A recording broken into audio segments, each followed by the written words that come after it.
Hello, I'm Finola Burke from Research as a Service and welcome to our 2022 Outlook series. In this session, we're focusing on purpose-led prop tech company, rent.com.au, ASX ticker RNT, and I have with me CEO Greg Bader. Thanks for joining us, Greg.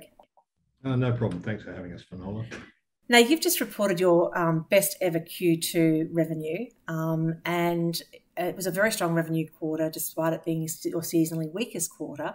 What's driving the underlying momentum in the group? Yeah, look, there's a number of reasons for that. It is historically our quietest quarter, and that's not just us, that's for all real estate. The Q2 really strong in ad sales. Obviously, ad sales and products are our two key revenue lines. Products tends to dip. We find as much as we dislike it, people do go on holiday in December, so less moving, and obviously most of our products are around movers. So that tends to dip off. Advertising held strong, and what we're seeing in this quarter is a bit of a reversal.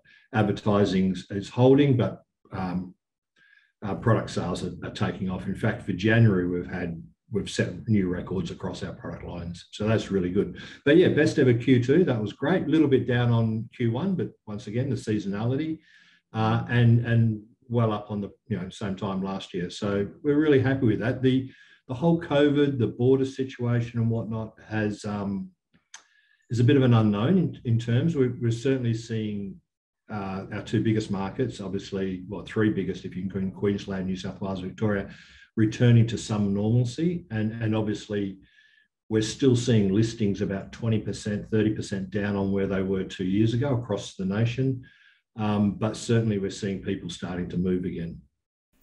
And it looks like RentPay is starting to really get some fantastic traction. You've got, at the end of last quarter, you had 2,050 active users for a universe of 7,500 registered users. You had a big jump in the rent paid on the platform. What opportunities do you see for growth in this quarter and for the remainder of this year? So this year is RentPay's year. So there's so many things we need to do. There's so many things we want to do. It's just fitting them all in. If I look at the two parts to RentPay, we've got an onboarding process, which is, there's a level of complication that must exist. I mean, we need to AML check people, etc., KYC. There's a lot of formality, I guess, in there, but we're redesigning that, and we're halving the number of screens, and so that'll make the process to onboard a lot clearer. And that's based on feedback from customers, and we can see that through our funnels that inherent complexity that exists today is actually a reason for dropout.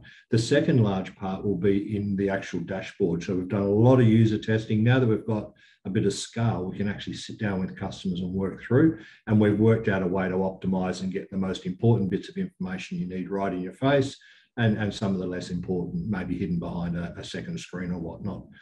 We've just started, literally this week, we're starting the onboarding with a couple of agencies we previously announced. So that's going really well. We're talking, 6,000-7,000 renters that will move across. It's not a flick a switch type thing. There's obviously people involved. They need to be managed. We need to educate them on RentPay. So there's a whole process. So that'll take some time, but early results are really positive on that. And then the second part is we're getting more out there. We've established a completely new segment, completely new brand.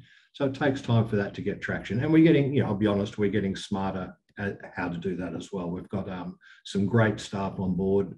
They're really hitting their straps. And you've always been an advocate of partnering with corporates, whether it's AGL or ANZ or real estate groups. What can we expect in 2022 on that front, Greg? Look, I think more of that. The AGL partnership's been going for a couple of years now. In fact, in January, we sent over 6,000 leads to AGL, and already we know last financial year we were 10% of their net ads. So there's certainly an appetite, and it's around with AGL. You cannot buy an AGL gas and electric product in the market in Australia cheaper than through us. So there's a benefit to the consumer, and then that on top of that is the whole simplicity and whatnot. So that sort of stuff really works. Our mission is to make renting easier, but especially around RentPay is putting the effort and the cost you go for paying your rent each week. We want to put that to work. So they're the sort of themes we're building on, and our partners are seeming to come on board with that. So certainly mortgage partners this half, utility partners even further into RentPay this half.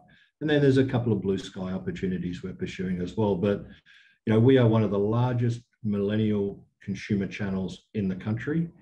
Our audience, whilst we have obviously different segments and whatnot, our audience are all renters. They're all doing similar things. They're responsive. And it's taken us some time to build that position. We're not just we don't see ourselves as a compare the market, a finder type business. We actually add a lot of value back to our consumers, and still to this day, we have over 100,000 consumers coming to our site each month, looking for tips and tricks and how to make the process work for them, how to get through the renting journey. You got to remember, every year we have a whole bunch of new renters enter the market, and a lot of them don't know how to do it. Well, Greg, I'm looking forward to catching up with you through the course of 2022 to see how rent.com.au is progressing with its plans. Thank you for joining us today. No, thank you very much. Cheers.